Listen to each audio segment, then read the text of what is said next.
You are now approaching the Old Cataract Hotel, the palace upon the Nile. Why not arrive in style with these melodic words and evocative rhymes? The sleeper train has yielded up its dream, its long steel whisper fading into dawn. Here, at the final platform of Upper Egypt, where iron rails surrender to river, sail, and sand, the desert opens like a golden book, and the Nile resumes the story. From Aswan Station, beneath the astonishment of morning, you follow the river road through palms and jacaranda until, high above the water, there appears a palace fashioned from another age. The Old Cataract, shimmering in the desert light, like a memory Egypt has chosen never to forget. How magical it must have seemed in 1899, when Thomas Cook first welcomed travelers here, their trunks still carrying the scent of European rain. They had crossed continents by rail and steamer, and found, waiting at journey's end, electric lights glowing through the African night, marble cool beneath their hands, and a promise that adventure need not abandon comfort.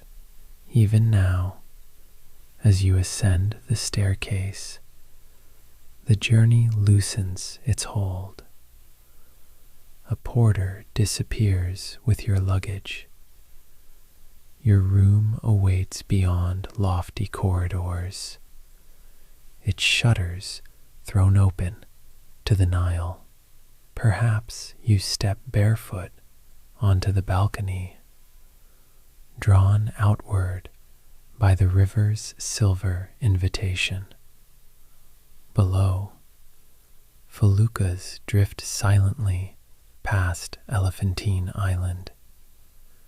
You settle into a reclining chair, allowing the desert sun to warm your face, while somewhere beneath you, tea is being poured upon the terrace. The afternoon drifts deliciously. You wander through frangipani gardens, pausing to trail your fingers through cool pool water before surrendering entirely to indolence.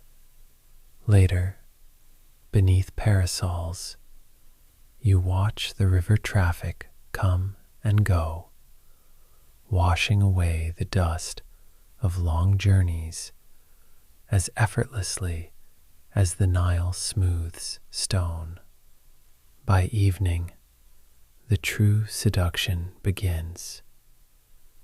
The sun descends behind the western dunes, and the mausoleum of Aga Khan III glows softly upon the opposite bank. Music rises from the riverfront below. Laughter carries upward on warm desert air. The resident cat, Anouche, appears beside your chair as though invited, accepting your affection with ancient dignity. Many distinguished souls have lingered here. Princess Diana contemplated these same waters. Agatha Christie found inspiration beside the Nile, her imagination stirred by shifting light and ancient silence.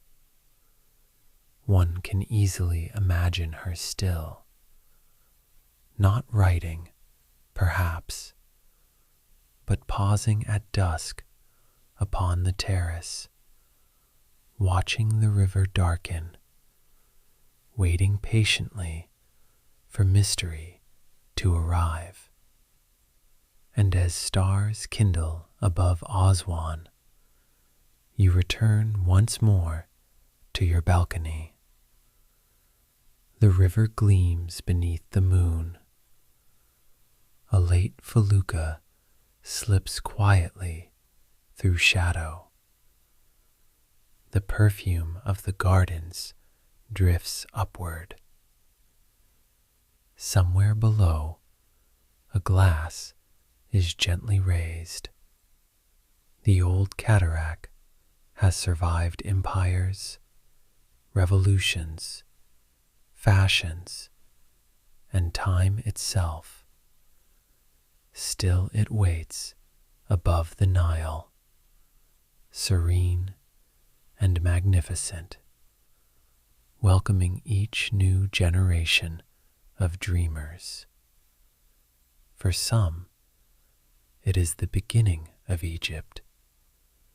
For others, a final farewell.